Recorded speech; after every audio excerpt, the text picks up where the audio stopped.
let me give you some advice. Only joking, I'm not Neil Gaiman, I'm me, Simon Kane. Finishing Daniel Defoe's Journal of the Plague Year today, which people come back and purify their houses by blowing them up. Apparently, that was certainly one of the methods. The plague dies down. The narrator gives thanks to God, and who can blame him? He says, let the philosophers search for reasons in nature to account for it by. Well, yesterday, someone left a great comment on the video to explain what was going on. I'll read it. Evolutionary theory tells us that a pathogen that kills all its victims will eventually run out of victims, leading to its own extinction. A bug that doesn't kill its host is far more successful evolutionarily. Just look at the common cold, which we can't seem to get rid of. So the plague bacteria needed to evolve into something less virulent, and that seems to be what happened. That's a modern take on it. What else? Well, no, it's the end. There's that. That's it. Enjoy. See you on. Well, see. I mean, see you now. Hang on. What am I doing? I was once making a list of all such. I mean, of all those professions and employments who thus died, as I call it, in the way of their duty. But it was impossible for a private man to come at a certainty in the particulars.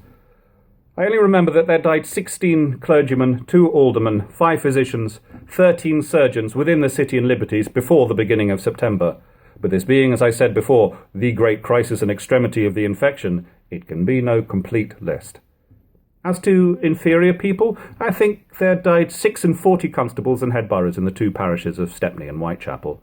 But I could not carry my list on. For when the violent rage of the distemper in September came upon us, it drove us out of all measures. Men did then no more die by tale and by number. They might put out a weekly bill and call them 7,000 or 8,000 or what they pleased. 'Tis certain they died by heaps and were buried by heaps, that is to say, without account. And if I might believe some people, who were more abroad and more conversant with those things than I, though I was public enough for one that had no more business to do than I had, I say, if I may believe them, there was not many less buried those first 3 weeks in September than 20,000 per week. However, the others aver the truth of it, yet I rather choose to keep to the public account.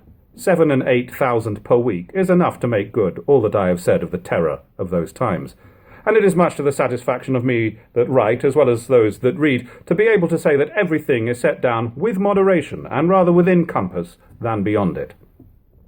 Upon all these accounts, I say, I could wish, when we were recovered, our conduct had been more distinguished for charity and kindness in remembrance of the past calamity, and not so much of valuing ourselves upon our boldness in staying, as if all men were cowards that fly from the hand of God, or that those who stay do not sometimes owe their courage to their ignorance, and despising the hand of their Maker, which is a criminal kind of desperation, and not a true courage. I cannot but leave it upon record that the civil officers, such as constables, head boroughs, lord mayors and sheriffs' men, as also parish officers, whose business it was to take charge of the poor, did their duties in general with as much courage as any, and perhaps with more, because their work was attended with more hazards, and lay more among the poor, who were more subject to be infected, and in the most pitiful plight when they were taken with the infection. But then it must be added too that a great number of them died.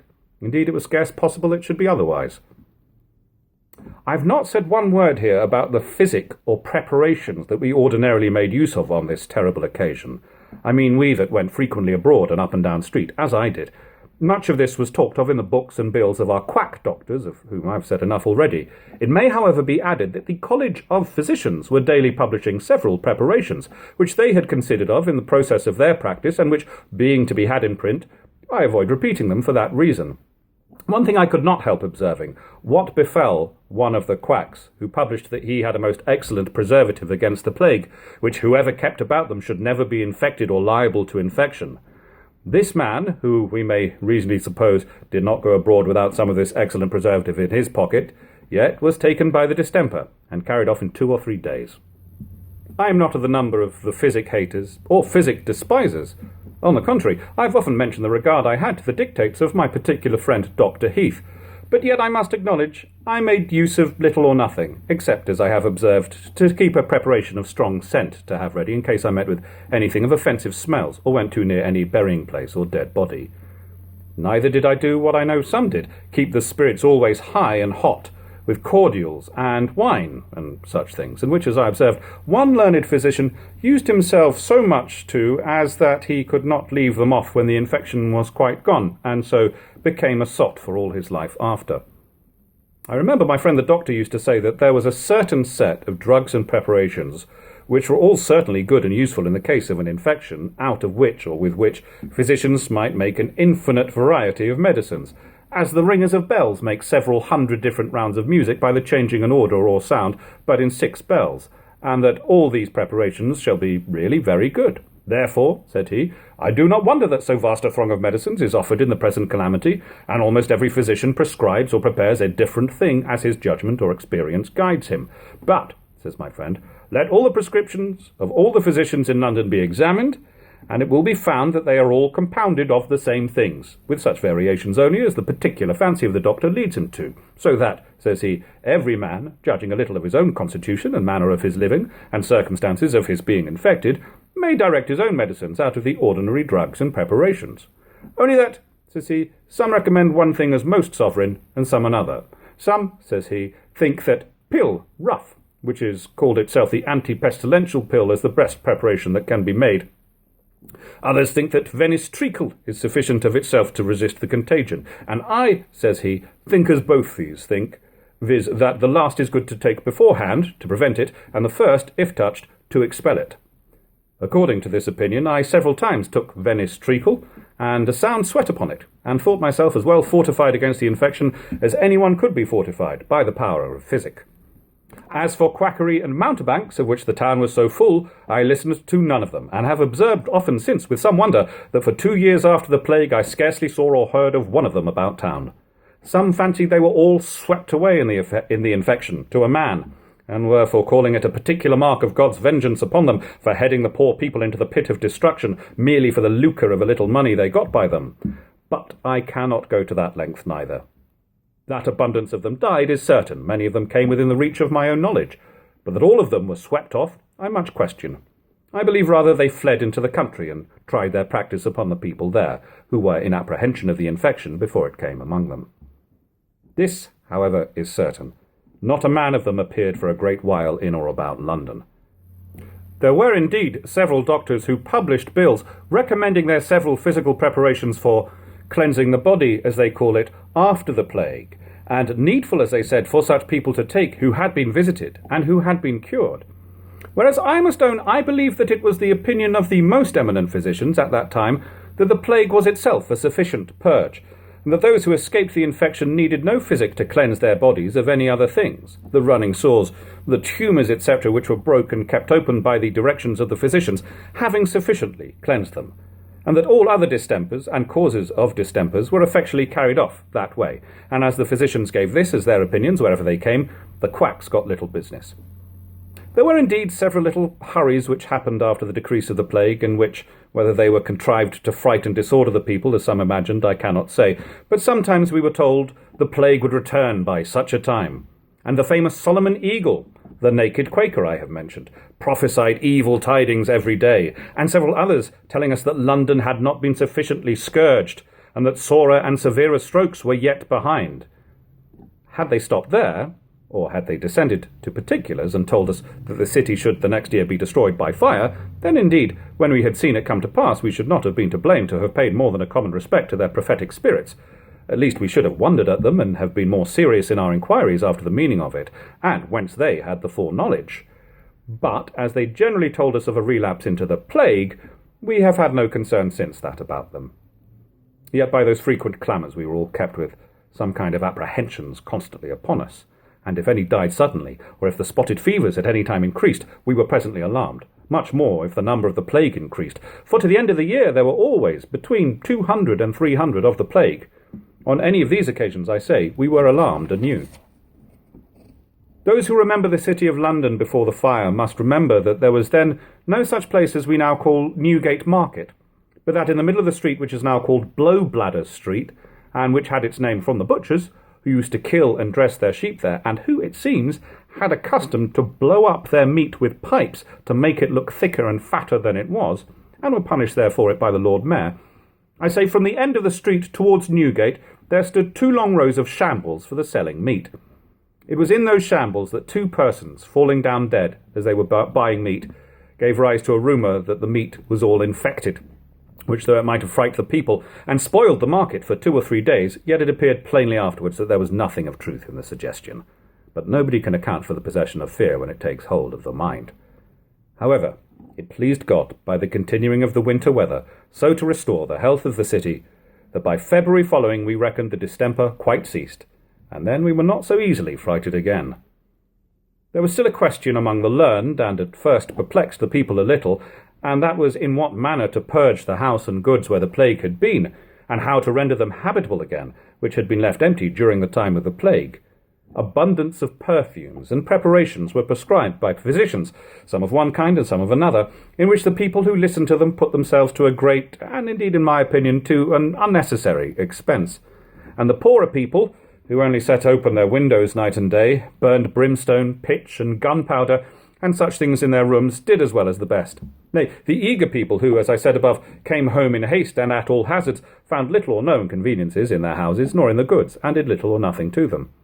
However, in general, prudent, cautious people did enter into some measures for airing and sweetening their houses, and burned perfumes, incense, benjamin, rosin, and sulphur in their rooms close shut up, and then let the air carry it all out with a blast of gunpowder. Others caused large fires to be made all day and all night for several days and nights, by the same token that 2 or 3 were pleased to set their houses on fire, and so effectually sweeten them by burning them down to the ground, as particularly one at Ratcliffe, one in Holborn, and one at Westminster.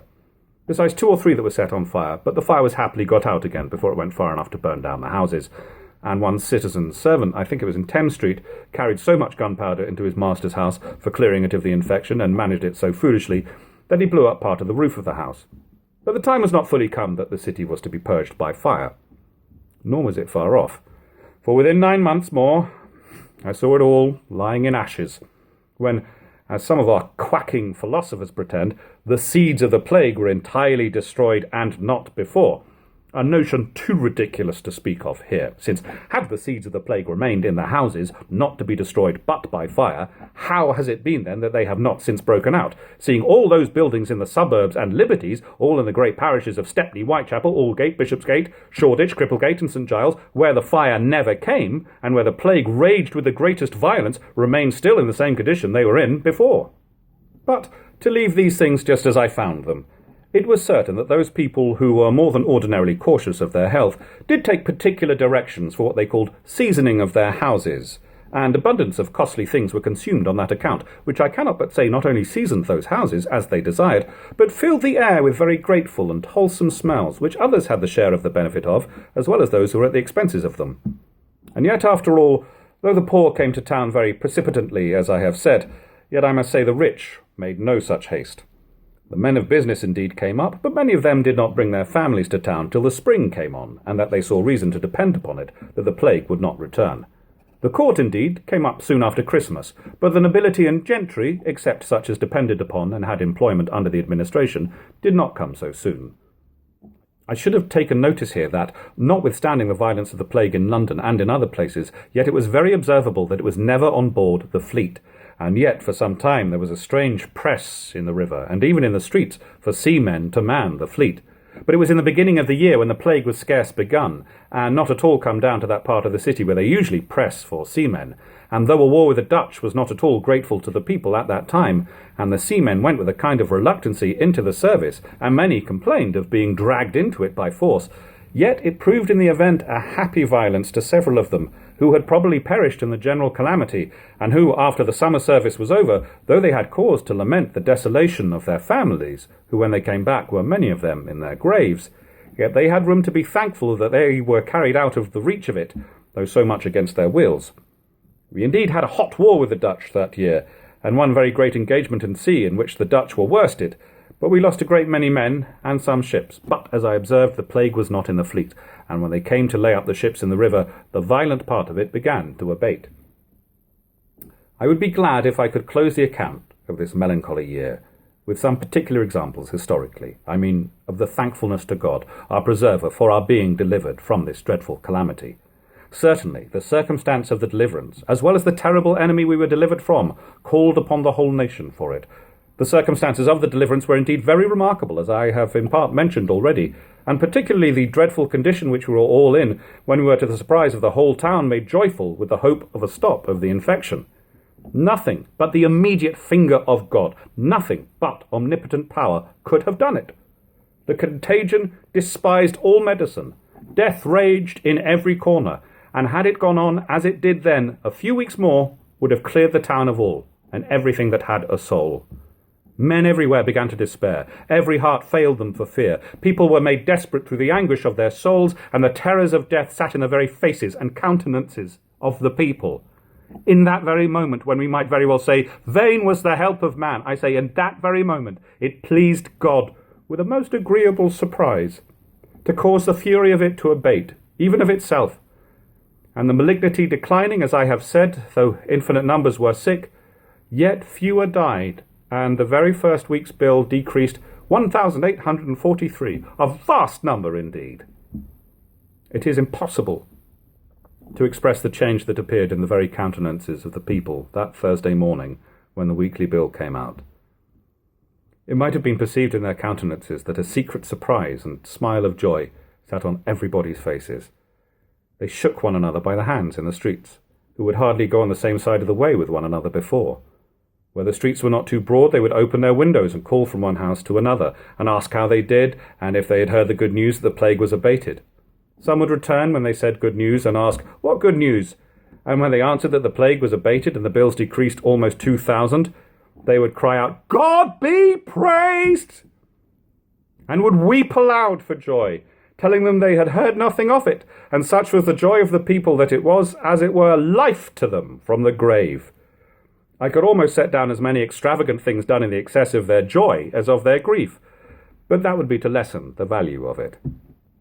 I must confess myself to have been very much dejected just before this happened, for the prodigious number that were taken sick the week or two before, besides those that died, was such, and the lamentations were so great everywhere, that a man must have seemed to have acted even against his reason if he had so much as expected to escape.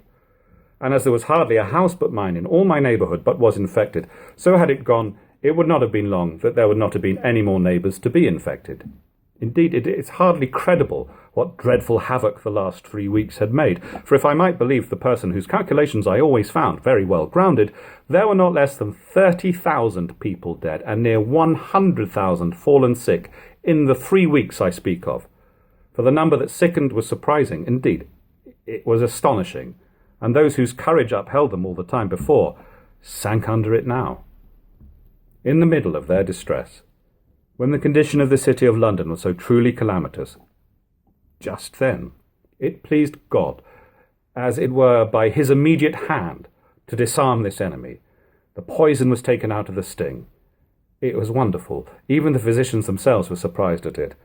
Wherever they visited, they found their patients better. Either they had sweated kindly, or the tumours were broke, or the carbuncles went down, and the inflammations round them changed colour, or the fever was gone, or the violent headache was assuaged, or some good symptom was in the case, so that in a few days everybody was recovering. Whole families that were infected and down, that had ministers praying with them and expected death every hour, were revived and healed, and none died at all out of them. Nor was this by any new medicine found out, or new method of cure discovered, or by any experience in the operation which the physician or surgeons attained to, but it was evidently from the secret, invisible hand of him that had at first sent this disease as a judgment upon us, and let the atheistic part of mankind call my saying what they please. It's no enthusiasm. It was acknowledged at that time by all mankind. The disease was enervated and its malignity spent, and let it proceed from whatsoever it will. Let the philosophers search for reasons in nature to account for it by, and labour as much as they will to lessen the debt they owe to their Maker. Those physicians who had the least share of religion in them were obliged to acknowledge that it was all supernatural, that it was extraordinary, and that no account could be given of it. If I should say that this is a visible summons to us all to thankfulness, especially we that were under the terror of its increase, perhaps it may be thought by some, after the sense of the thing was over, an officious canting of religious things, preaching a sermon instead of writing a history, making myself a teacher instead of giving my observations of things. And this restrains me very much from going on here, as I might do otherwise. But if 10 lepers were healed, and but one returned to give thanks, I desire to be as that one, and to be thankful for myself. Nor will I deny, but there were abundance of people who, to all appearance, were very thankful at that time. For their mouths were stopped, even the mouths of those whose hearts were not extraordinarily long affected with it. But the impression was so strong at that time that it could not be resisted. No, not by the worst of the people. It was a common thing to meet people in the street that were strangers, and that we knew nothing at all of, expressing their surprise. Going one day through Aldgate, and a pretty many people being passing and repassing, there comes a man out of the end of the Minories, and looking a little up the street and down, he throws his hands abroad. "Lord, what an alteration is here! Why, last week I came along here, and hardly anybody was to be seen." Another man, I heard him, adds to his words, "'Tis all wonderful. 'Tis all a dream." "Blessed be God," says a third man, "and let us give thanks to him, for it is all his own doing. Human help and human skill was at an end." These were all strangers to one another, but such salutations as these were frequent in the street every day, and in spite of loose behaviour, the very common people went along the streets giving God thanks for their deliverance. It was now, as I said before, the people had cast off all apprehensions, and that too fast. Indeed, we were no more afraid now to pass by a man with a white cap upon his head, or with a cloth wrapped around his neck, or with his leg limping, occasioned by the sores in his groin, all which were frightful to the last degree but the week before. But now the street was full of them, and these poor recovering creatures, give them their due, appeared very sensible of their unexpected deliverance, and I should wrong them very much if I should not acknowledge that I believe many of them were really thankful. But I must own that, for the generality of the people, it might too justly be said of them, as was said of the children of Israel after their being delivered from the host of Pharaoh, when they passed the Red Sea, and looked back and saw the Egyptians overwhelmed in the water, viz., that they sang his praise, but they soon forgot his works. I can go no farther here. I should be counted censorious and perhaps unjust if I should enter into the unpleasing work of reflecting whatever cause there was for it upon the unthankfulness and return of all manner of wickedness among us, which I was so much an eyewitness of myself.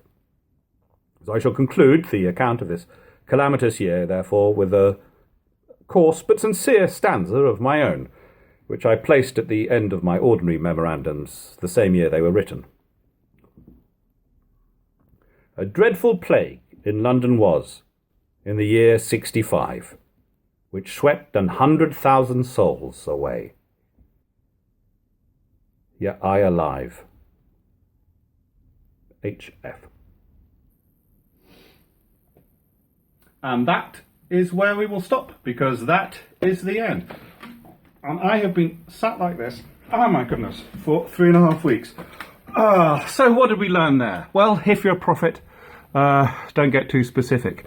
And we never learnt what HF stands for. It could be, I don't know, Harry Felabonte? I don't know, I'm just guessing. Anyway, thank you for watching all of that, or for watching however much you did. Thank you to everyone who's commented. Thank you to everyone who's liked. Thank you to everyone who subscribed. There's a tip jar below. Thank you to all of those who have bought me coffees.